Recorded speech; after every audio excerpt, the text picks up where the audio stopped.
We're here at Mobile World Congress with Slava Rubin, who is the CEO of Indiegogo, one of the world's most popular crowdfunding platforms. Very excited to be talking to you today, Slava. Thank you for speaking to us. So we're here on the Jolla stand, which is one of the most popular projects on Indiegogo. It's raised $1 million in 24 hours. It's already raised $2 million. So what is it about the Jolla project that you think other entrepreneurs could learn from? You know, what's made it so successful? I mean, I think they've done a great job of building their base and having a community of people that are really passionate about what they're creating. Their team was amazing of coming up with a great program to market it. Right when they opened it, immediately they just got so much funding because everybody was just waiting for their tablet to go on sale. I think they did a good job of also being global, having a presence in Hong Kong, Finland, and really having global fans. And I think they've done a great job.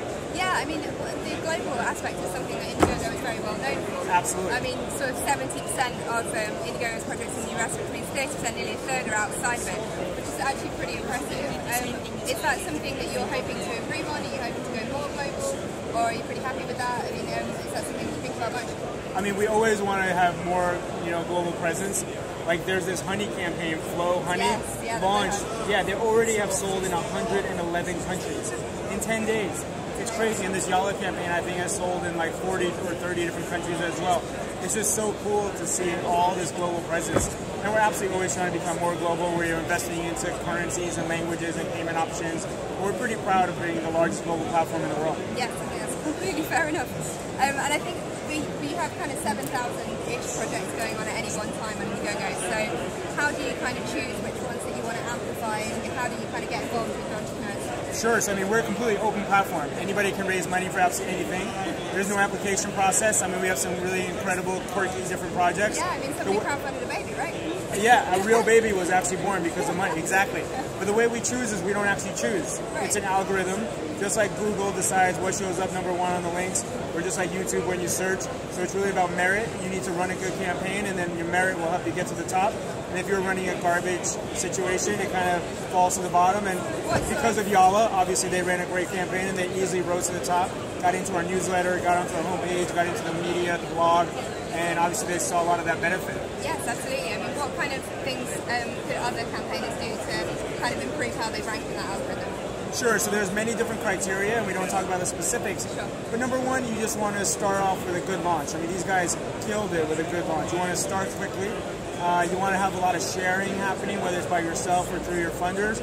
You want to make sure to do some updates, keep your community updated, and those are just a few of the ideas. Yeah, okay, fantastic. I read a really interesting statistic on the About page of Indiegogo, which says that 47% of the projects that exceed their funding are started by women, which I think is absolutely fantastic. Almost half, right. Yeah, absolutely, nearly gender parity. Exactly. Which I believe is something like 5 times more successful than projects run by women outside of Indiegogo in the real world.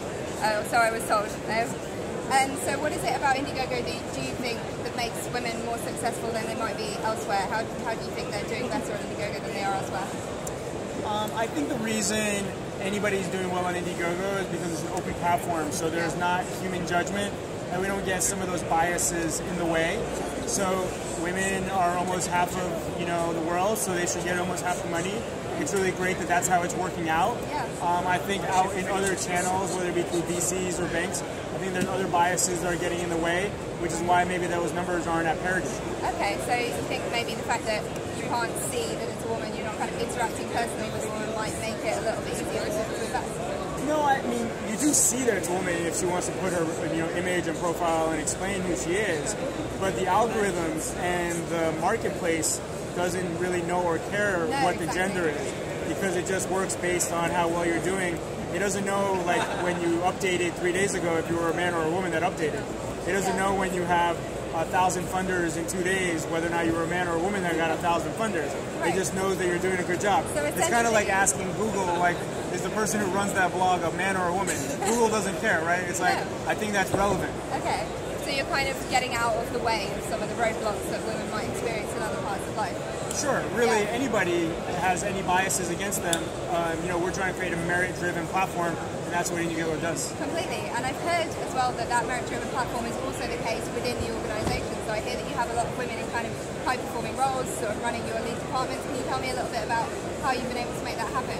Yeah, we're super proud about that. So we were actually, I think, like one of the first 10 companies to come out with a diversity report.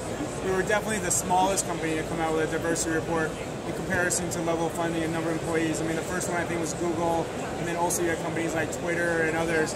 We're really proud of the fact that over a third of our engineers are women, nearly half of our management team is women, nearly half of the team is even women, so it's pretty cool. One of your co-founders too. One of my co-founders, exactly. So how have you been able to make that happen? Is there a way that you encourage women to apply to work with you? Is there a way you encourage them to take opportunities internally? I mean, I think it helps that we have a female co-founder, but on top of that, we just try to find diverse people. We find that the more diversity we get, whether it's a woman or any other minority or any type of person, period, they add unique perspectives. We try to embrace that as how you get promoted.